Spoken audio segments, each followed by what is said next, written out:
The moment my boss said the number, I knew this wasn't about my work anymore.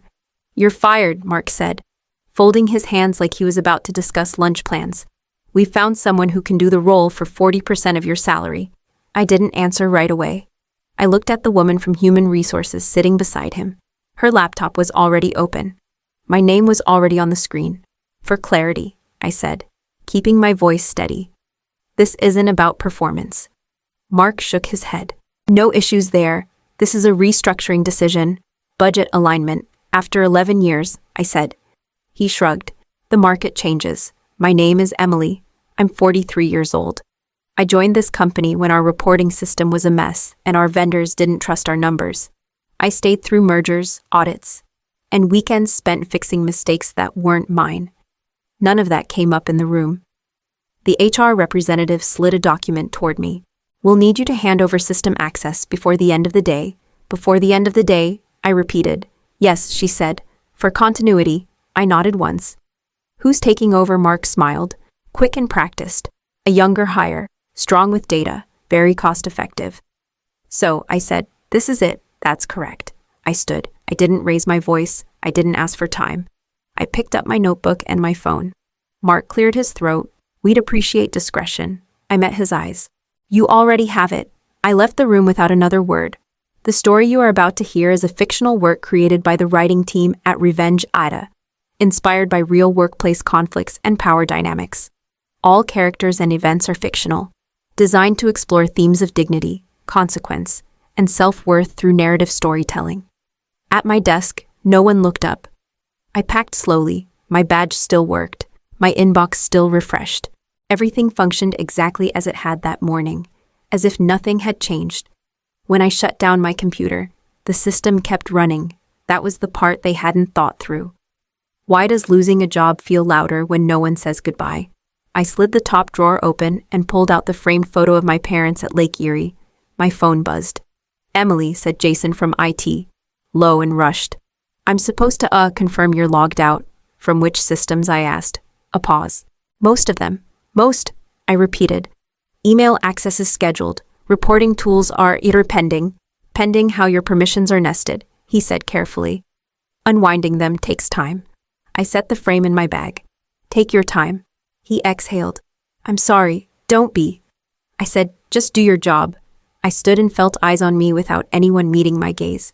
Megan from finance pretended to read her screen.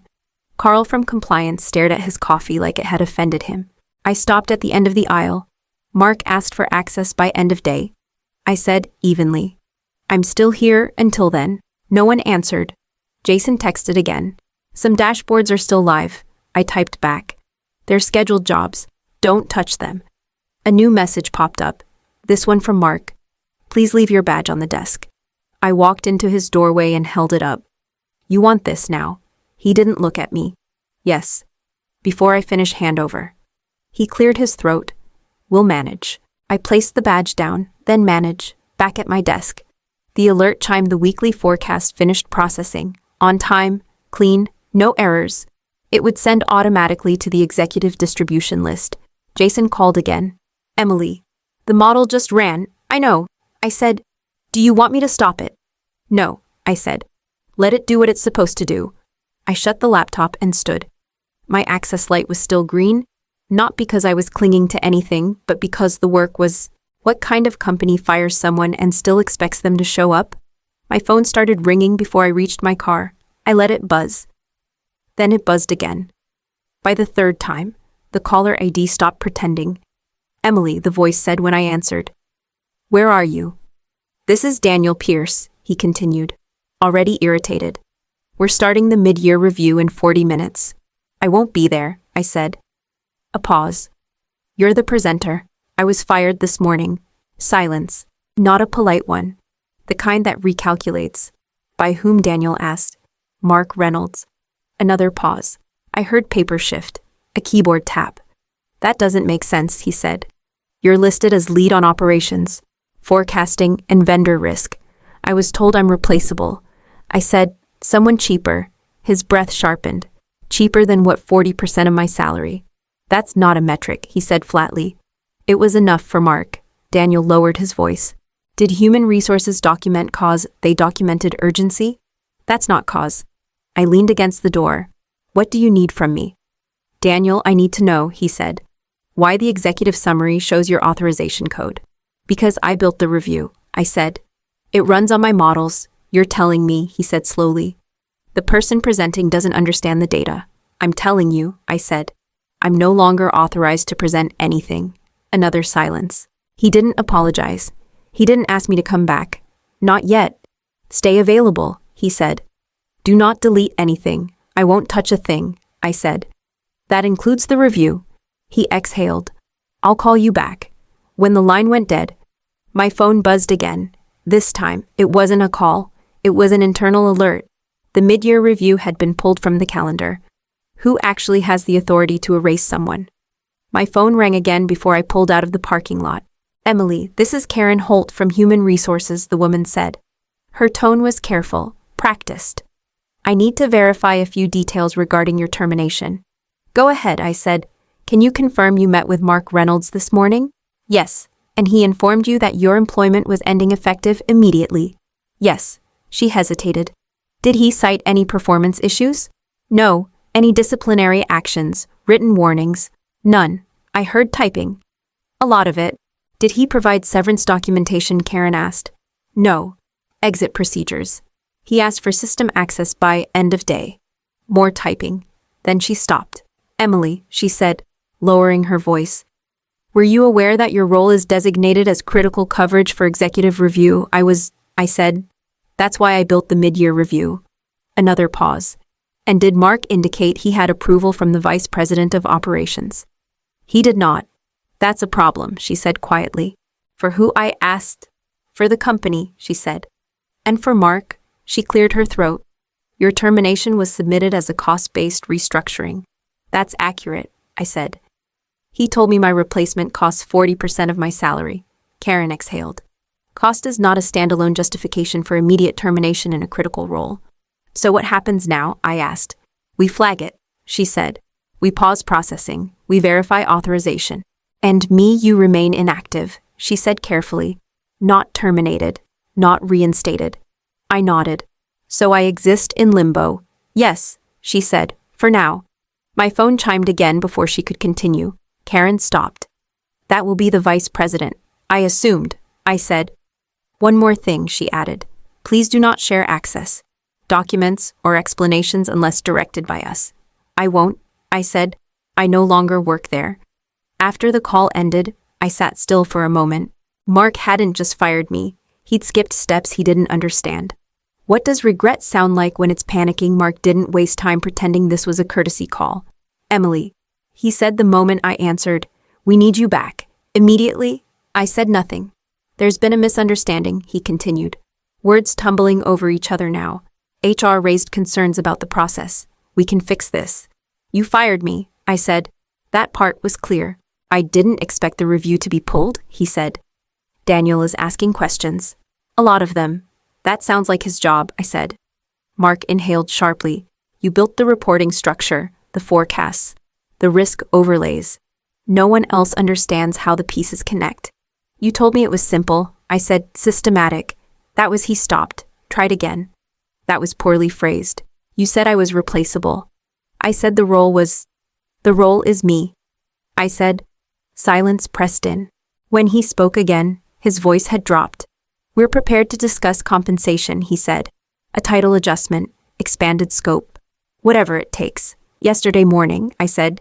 You didn't want a discussion. I was under pressure, he said. Corporate wants lean numbers, and I was the number you cut.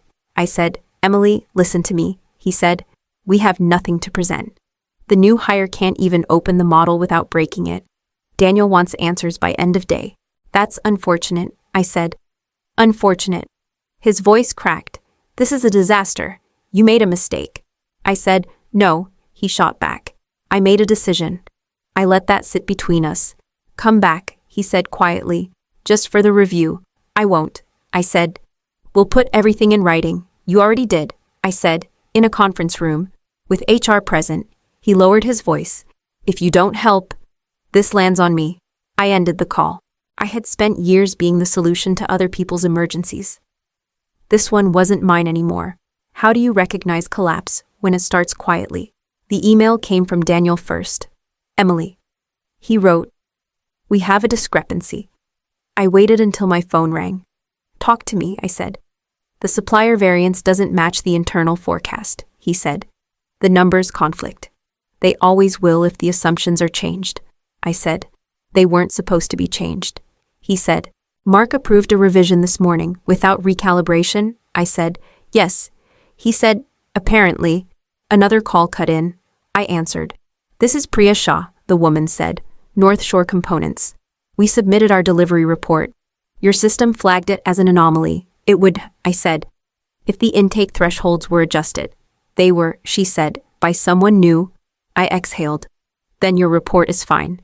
"So why are they asking us to resubmit?" she asked. "Because they don't know which layer they broke," I said. A third call came through. "Mark."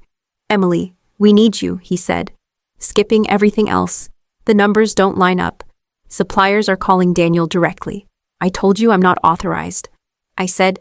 "You know how to fix it," he said. "I know how to prevent it," I said. "Fixing it requires access." "Then tell us what to do," he said. I lowered my voice. "Stop changing inputs you don't understand." "That doesn't help," he said. "We already did." "I won't intervene without authority," I said. "That protects everyone." "You're letting this happen," he said. "No," I said.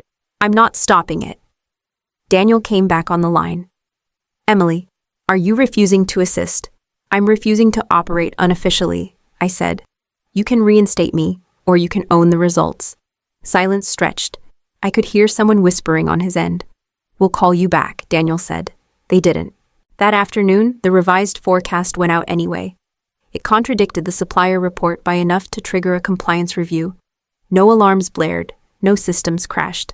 But the record was set, and it was wrong. "What does respect feel like when it's real?" Emily Carter, the woman said, standing as I entered the conference room. "I'm Laura McKenna." "Thank you for coming." She didn't rush me. She didn't check her phone.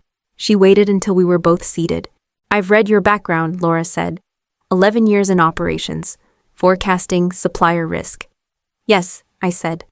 "I'm not interested in how fast you work," she continued. "I want to know how you think." That was new. She slid a printed packet across the table. "This is our current reporting structure. It's not good." I skimmed it once. "It's reactive." She nodded. "Exactly." "You're scaling without insulation," I said. "You'll feel it when volume spikes." Laura leaned back. "That's what I needed someone to say." "I'm not looking for a quick fix role," I said. "If you want clean numbers, you'll need to tolerate quiet weeks while we rebuild." She didn't interrupt. "You'll also need to let me say no," I added. "Sometimes the safest answer is not ready," Laura smiled. "Just slightly." "What do you need to succeed?" "Authority," I said. "Clear ownership, and time." "How much time?" she asked. 3 months before you judge results," I said. 6 before you rely on them. She made a note.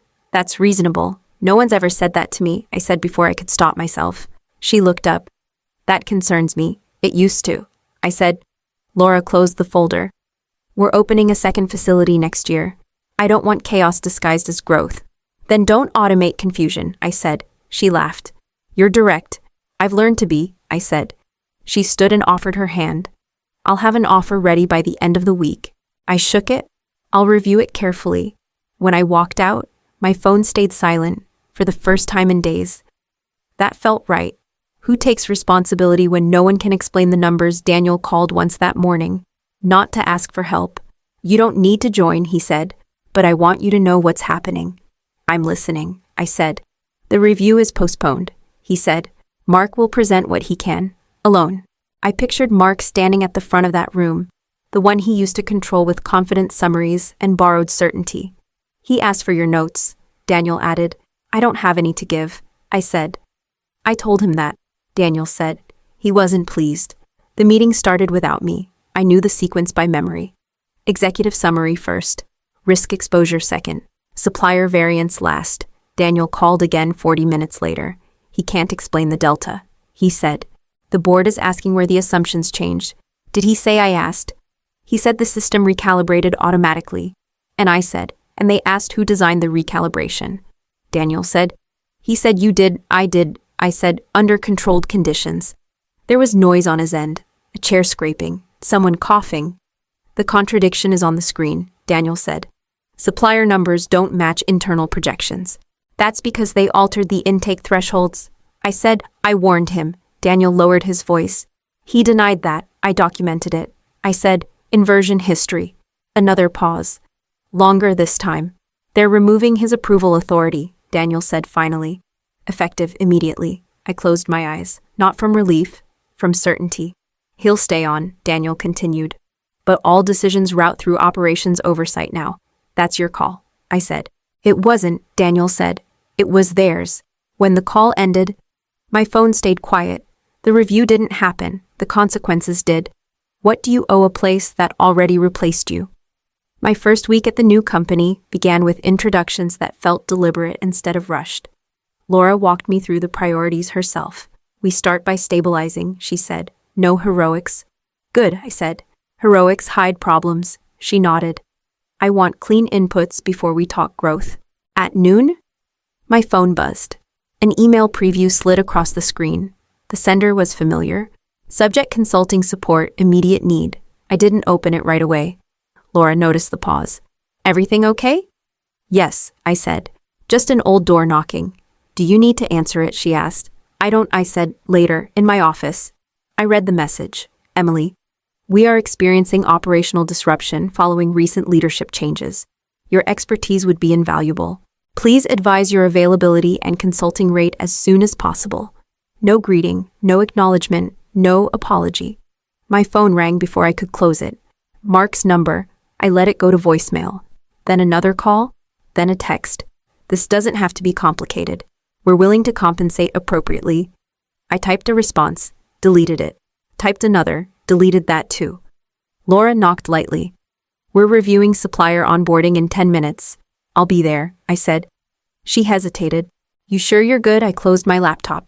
I am. The meeting was focused. Decisions were documented. No one asked me to clean up after them. When it ended, I returned to my desk and opened the email one last time. I read it carefully, the way I used to read contracts. Then I deleted it. I blocked the number, not because I was angry, not because I wanted them to fail, because I had already moved to a place where urgency did not replace accountability. And I wasn't going back. What if getting fired wasn't the ending, just the release? The last message from my old company stayed unread for 3 days. Not because I was debating it, but because it no longer belonged to my time. When I finally deleted it, the motion felt small and exact. I blocked the number right after. No announcement, no final word. Laura stopped by my office that afternoon. Operations wants your sign-off on the new intake rules, she said. They won't move without it. Send them through, I said. She smiled. They trust you. At the end of the week, Daniel called once more. He didn't ask for help. I wanted you to hear it from me, he said. Mark's still here, but he's not deciding anything anymore. Oversight took his approvals. I'm not surprised. I said, he's frustrated, Daniel added. I said, for a long time. There was a pause, then a softer tone. You built something solid, he said. We didn't protect it. I protected it, I said. By leaving, my days filled quickly with work that asked for judgment instead of obedience. Meetings ended with decisions, not deferrals. When problems surfaced, they were named and owned. No one asked me to make things look easy. On Friday, Laura stopped me in the hallway. You're changing how people think about this place, she said. I'm just doing the work, I said. That's the point, she replied. At home that night, I set my phone down and didn't check it again.